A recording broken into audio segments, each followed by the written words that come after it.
아멘. 신앙 고백 드립니다.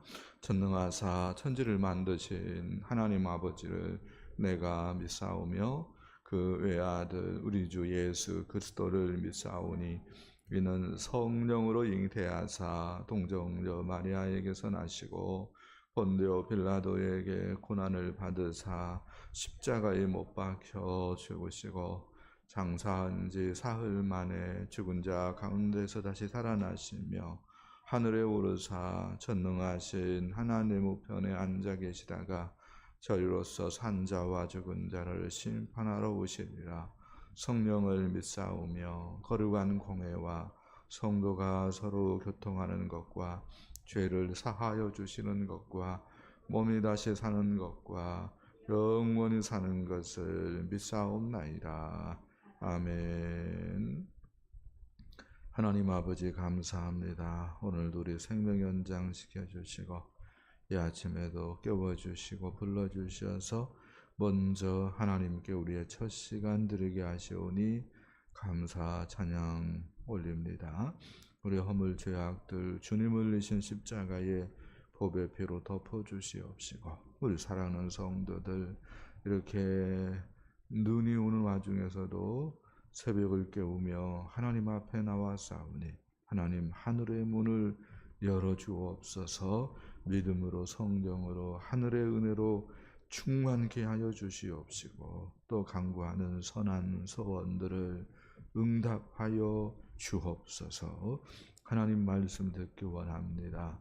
주의 성령 보내사 주의 말씀 밝히 깨우쳐 주시옵시고 저희들 먼저 하나님 나라 하나님의 뜻 구하게 하옵소서. 믿사옵고 예수님의 이름으로 간절히 기원하옵나이다. 아멘. 하나님 말씀 봅니다. 누가복음 15장 11절로 32절 말씀 보겠습니다.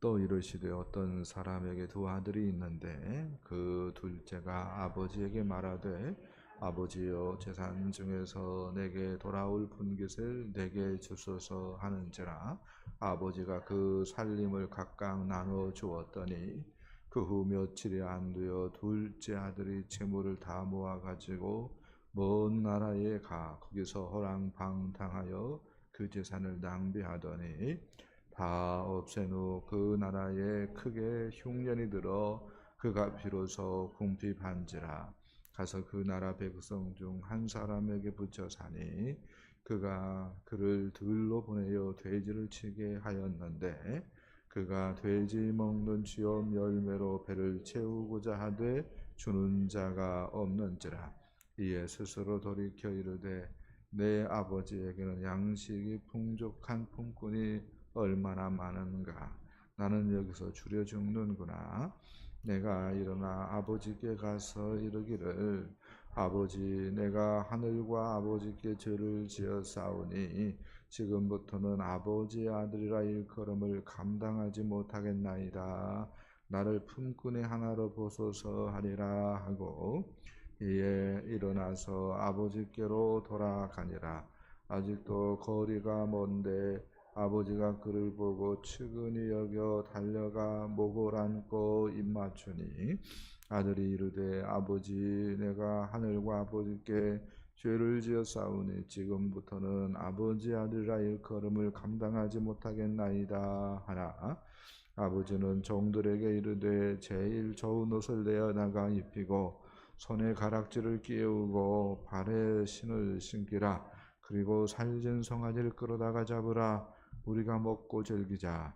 이 내 아들은 죽었다가 다시 살아났으며 내가 잃었다가 다시 얻었노라 하니 그들이 즐거워하더라.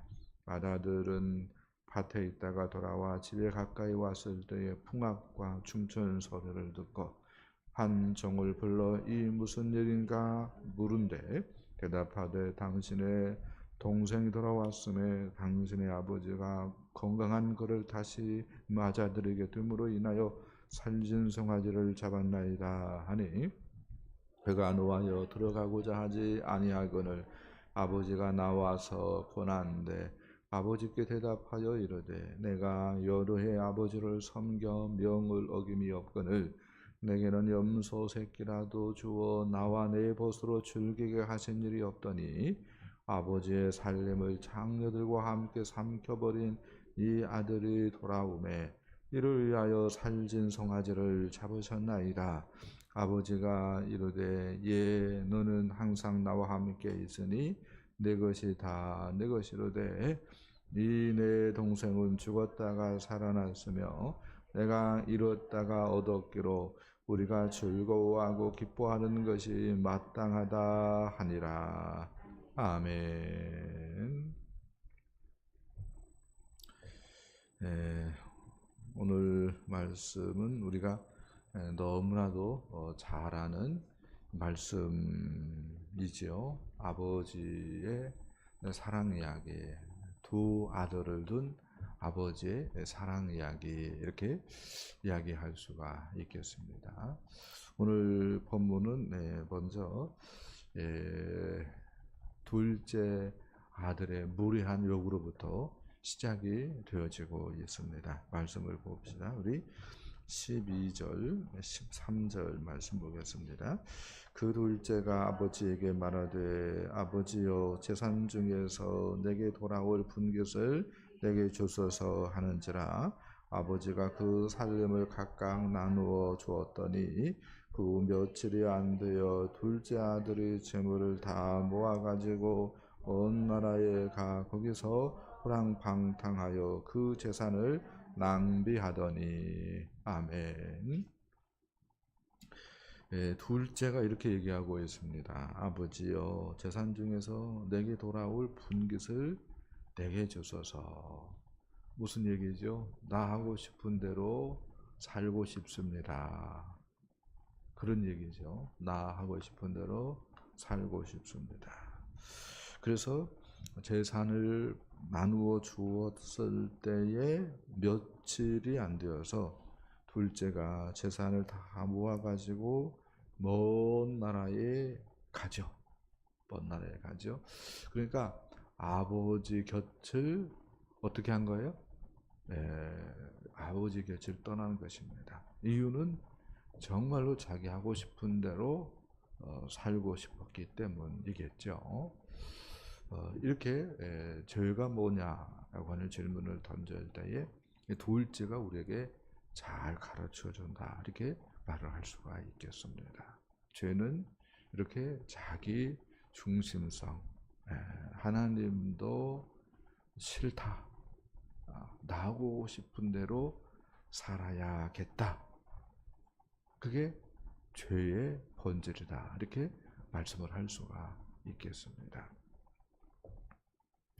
그런데요, 이렇게 아버지 곁을 떠났을 때에 성공했는가?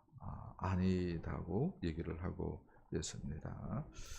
재산을 다 날렸습니다. 그리고 흉년이 찾아왔습니다.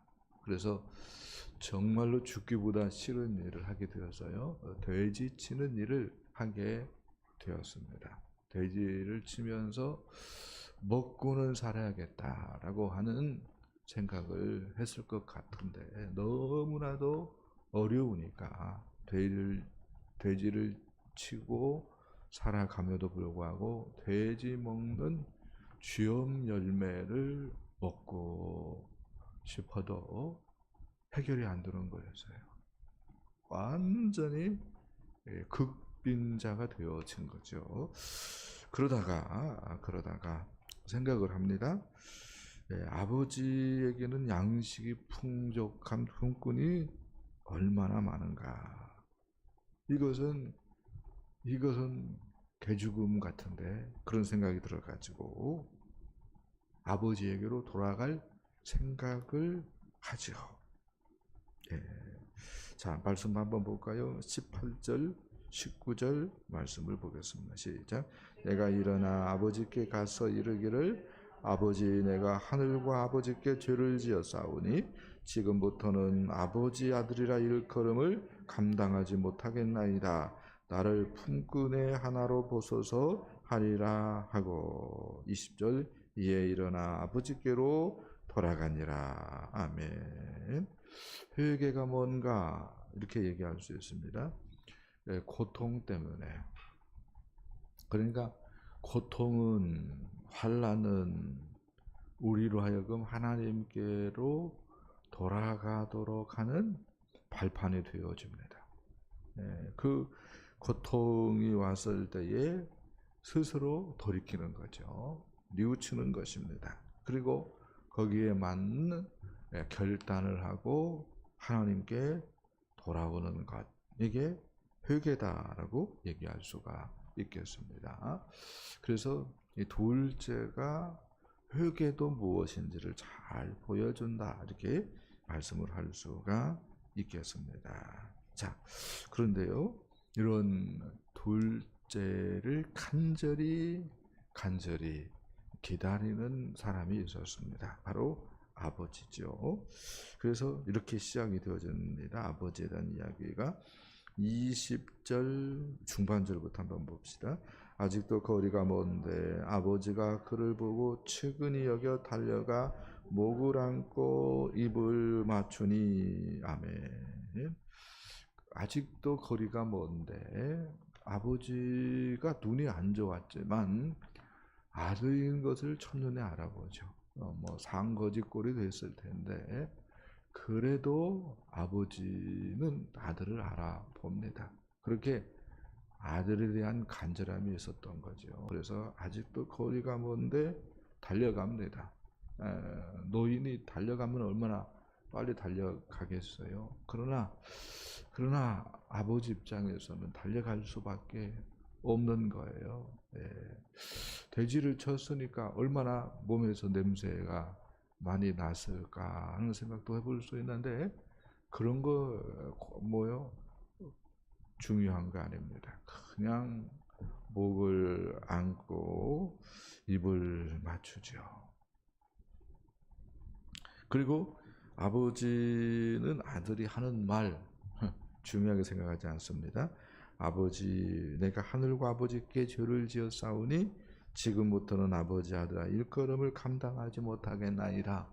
이거 듣는 둥 마는 둥 아버지는 종들에게 지시를 내리죠. 22절부터 봅시다. 시작. 아버지는 종들에게 이르되 제일 좋은 옷을 내어다가 입히고 손에 가락지를 끼우고 발에 신을 신기라. 그리고 살진 송아지를 끌어다가 잡으라. 우리가 먹고 즐기자. 아멘. 아버지께 돌아왔습니다. 근데 죄인인지라 너무나도 자기가 생각할 때도 아버지를 함부로 했기 때문에 내가 그냥 품꾼으로만 살아도 좋겠다, 이런 생각을 했고 그렇게 말을 했지만 아버지는 돌아오는 것 자체가 중요해가지고 제일 좋은 옷을 내어다가 입히라고 말씀을 합니다. 손에 가락지를 끼워주라고 말을 합니다. 발에 신을 신기라고 이야기를 하고 있습니다. 그리고 살진 송아지를 잡아라 라고 말씀을 합니다. 둘째가 아버지 집에 돌아왔을 때에 말로 다 할 수 없는 복이 쏟아진 거죠. 이게 회개하는 자에게 주어지는 축복이죠. 이게 예수님께서 얘기하고 있는 하나님 나라에 투항하는 사람들에게 하나님께서 내려주시는 은혜요 복이다 라고 말씀을 할 수가 있겠습니다. 네. 하나님 나라와 탐사코 살아요. 결국은 어떻게 할 수밖에 없어요? 쫄딱 망할 수밖에 없다는 거죠. 결국은 비참해질 수밖에 없다는 거죠. 그런데 생각을 고쳐먹고 주님이 말씀하고 있는 하나님 나라에 투항하면 아버지가 둘째에게 베푼 그 은혜를 하나님이 베풀어 준다는 거예요. 할렐루야. 이게 믿어졌으면 좋겠습니다. 할렐루야. 자, 근데요, 오늘 말씀 여기서 끝나지 않지요. 이제 맏아들 얘기가 나오고 있습니다. 자, 우리 28절 말씀을 한번 봅시다. 그가 노하여 들어가고자 하지 아니하거늘 아버지가 나와서 권한대. 아멘. 자, 그 다음에 29절 말씀 30절까지 봅시다. 아버지께 대답하여 이르되 내가 여러 해 아버지를 섬겨 명을 어김이 없거늘 내게는 염소 새끼라도 주어 나와 내 벗으로 즐기게 하신 일이 없더니 아버지의 살림을 창녀들과 함께 삼켜버린 이 아들이 돌아오매 이를 위하여 살찐 송아지를 잡으셨나이다. 아멘. 네, 지금 첫째 얘기가 나오고 있는데요. 첫째는 우리가 얼핏 생각하면은 참 효자다. 아버지 모시고 있었으니 그렇게 오해할 수가 있는데 그렇게 생각하면 정말 오해하는 것입니다. 그러므니 목사님, 이 둘째와 같이 이 첫째도 큰 죄인으로 그려지고 있습니다. 왜 그런가 할 때에 비록 집안에 있지만 아버지와 함께 집안에서 생활하고 있지만 역시 아버지의 마음을 헤아리고 그래서 집 나간 동생을 수소문하고 그래서 어떻게든 동생을 돌아오게 하려고 애를 쓰고 있지 않다가 그렇죠? 그러니까 아버지의 마음을 헤아리지 않았어요. 이유는 뭐죠? 아버지와 함께 집에 있지만 자기 중심적으로 살아가고 있기 때문에 그렇죠. 그러니까 집 나간 동생 수소문하지 않는 거야. 네. 자, 그런데 어떻게 돌아왔어요?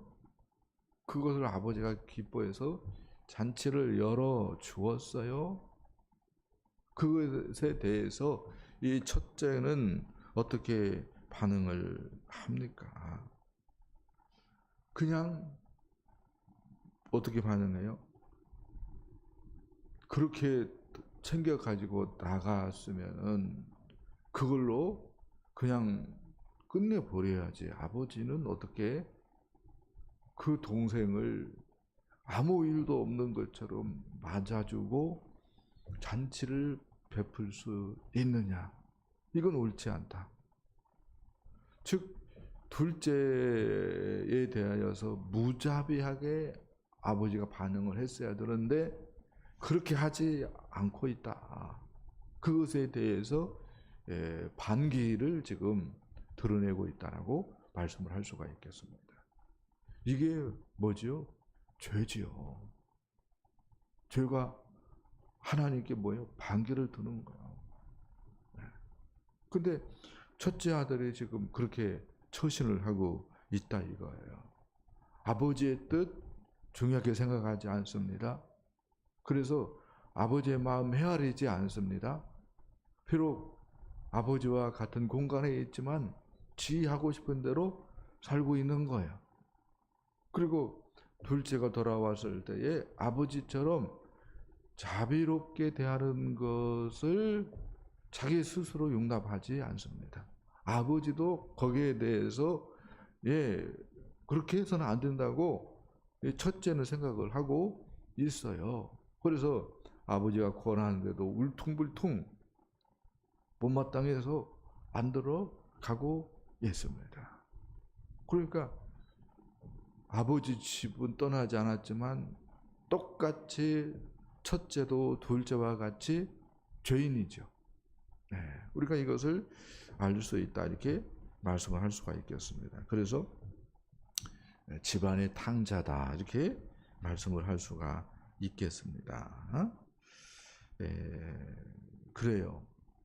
하나님 나라는 이렇게 주님과 함께 임했고 그 하나님 나라에 두 손 두 발 들고 투항하는 것이 우리 인간들이 할 수 있는 최고의 선택이고 최고의 지혜입니다. 우리가 두 손 두 발 들고 하나님께 투항할 때에 하나님 나라에 귀순할 때에 하나님은 우리에게 이루다 말로 헤아릴 수 없는 큰 은혜와 복을 내려 주십니다.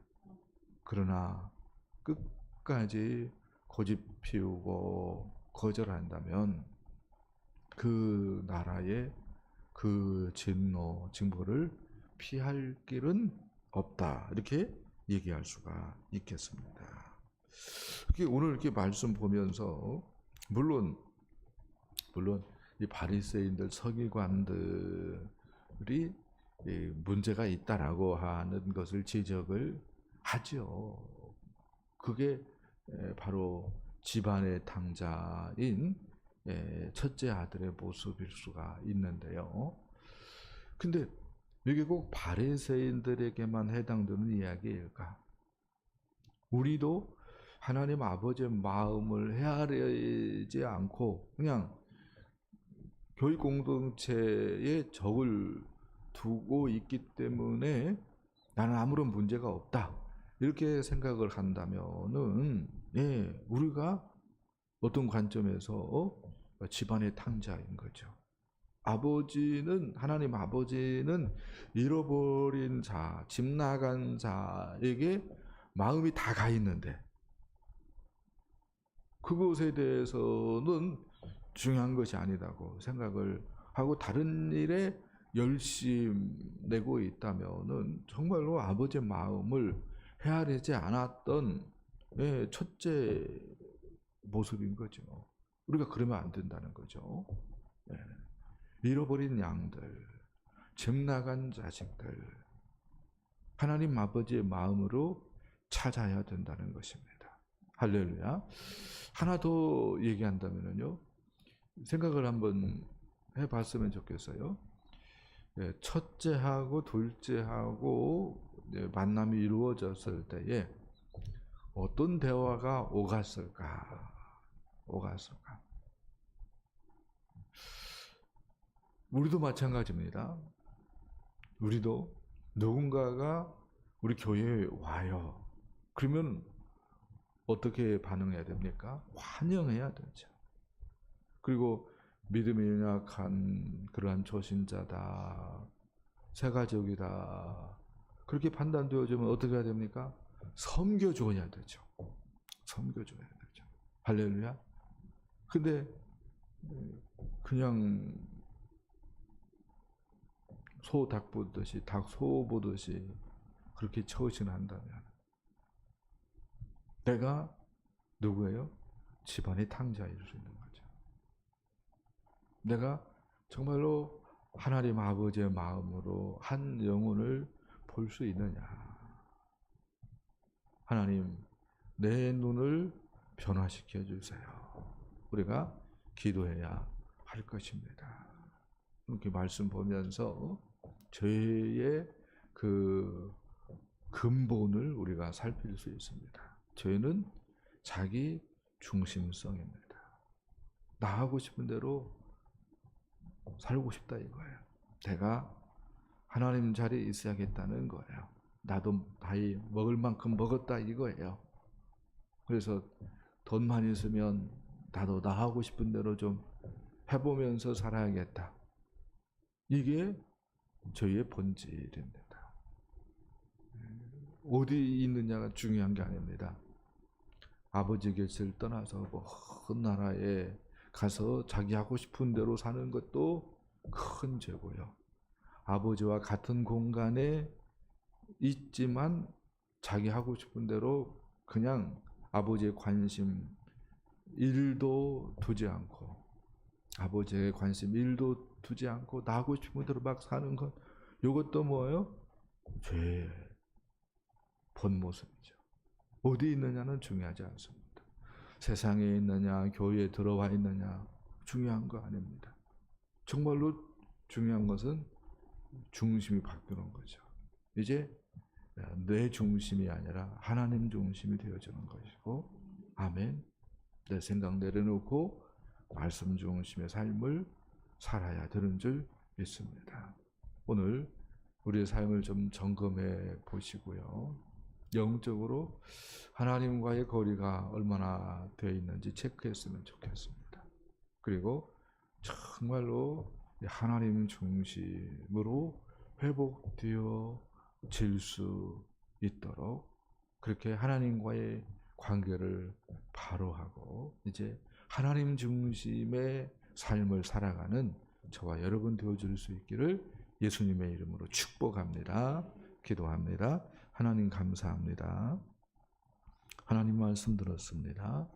하나님, 저희가 무엇인지 우리가 분명히 알게 되었습니다. 어디에 있느냐 그거 중요하지 않고 정말로 자기 중심성을 내려놓고 하나님 중심의 사람이 되느냐라고 하는 것이 신앙의 관건임을 우리가 알았습니다. 하나님, 우리 사랑하는 모든 성도들이 자기 중심성을 내려놓고 하나님 중심의 삶을 살아가도록 은혜 위에 은혜를 베풀어 주옵소서. 그렇게 하는 것이 하나님 나라에 들어온 본 모습임을 우리가 깨닫습니다. 하나님, 우리 사랑하는 성도들이 중심을 바꿈으로 하나님 나라에 있는 그 부유함과 풍성함을 방킥하며 우리 하나님께 영광을 돌리게 하옵소서. 믿사옵고 예수님의 이름으로 간절히 기도하옵나이다. 아멘. 하늘에 계신 우리 아버지여, 이름이 거룩히 여김을 받으시오며 나라 임하옵시며 뜻이 하늘에서 이룬 것 같이 땅에서도 이루어지리라. 오늘날 우리에게 일용할 양식을 주옵시고 우리가 우리에게 죄 지은 자를 사하여 준 것 같이 우리 죄를 사하여 주옵시고 우리를 시험에 들게 하지